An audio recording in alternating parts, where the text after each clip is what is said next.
ఒకప్పుడు ఒక మంచి మనసున్న మహారాణి సంజన ఉండేది. ఆమెకి రాజ్యం పెద్దదే, కాని స్నేహితులు లేరు కాబట్టి ఒంటరిగా ఉండేది. ఒకరోజు తోటలో ఒక రంగురంగుల రామచిలుక ఆమె భుజంపై వచ్చి కూర్చుంది.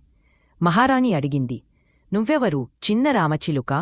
రామచిలుక మృదువుగా చెప్పింది, "నేను మాయా రామచిలుకను. ఒంటరైన వాళ్లకు సంతోషమివ్వడానికి వస్తాను."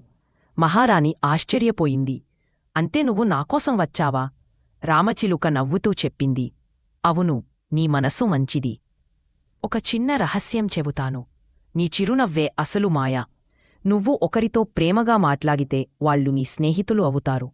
ఆ మాటలు వినగానే మహారాణి రాజ్యంలో ఉన్న అందరితో ప్రేమగా మాట్లాడటం ప్రారంభించింది. త్వరలో ఆమెకి చాలామంది స్నేహితులు అయ్యారు.